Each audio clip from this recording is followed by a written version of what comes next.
understand the urgent need to raise the wage. On this very same day, thousands of people all across the nation and even the world are striking and rallying to fight for 15. I worked in the restaurant industry for 6 years. I understand what it's like to get by on minimum wage. As a waitress, my entire livelihood depended solely on the generosity of others. The only pay I was guaranteed was the $4.35 I earned hourly.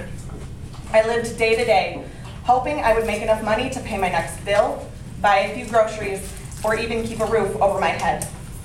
I spent long hours on my feet, and often my work consisted more of stocking condiments and cleaning tables than it did interacting with the customers and making the tips that paid my bills.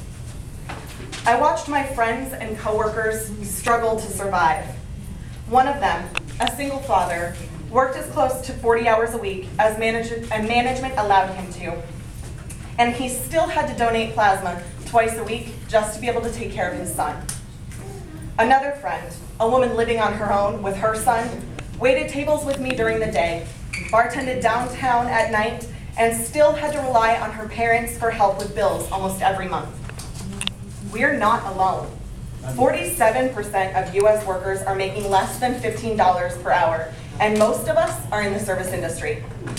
From nursing assistants to food workers, we're all struggling. Every day, workers in our community face the harsh reality that working full-time doesn't pay the bills. We're seeing low-wage and part-time, unpredictable work spreading to all of our industries. We're here today fighting for our families, for dignity, and for jobs that provide economic stability. For the last several years, workers across the country have been joining together with a vision of a different economy for workers. The Fight for 15 was launched by fast food workers in New York City in 2012, who decided it was time to demand wage levels that could support workers' basic needs without relying on public assistance. The movement has grown dramatically, inspiring strikes and protests in over 150 US cities by 2013 and spreading to 33 countries last year. Today marks the beginning of our fight. That's right. Woo! We are here to raise the wage. The current minimum wage of $7.25 won't cut it. We know that when workers make less than what it actually takes to live, somebody has to pay the difference. That somebody is either going to be taxpayers or the businesses that profit off the labor of workers. It's time that those businesses take the burden off taxpayers and pay their workers what it actually costs to survive in our community. We are uniting because we are worth more. Iowa is joining the Fight for 15 on this National Day of Action because we believe in a community that treats workers with respect and dignity, and that fairly compensates our hard work. That's right. My friend Justin is going to tell us about his experience working for low wages and his struggles to make ends meet working as a temp worker. All right.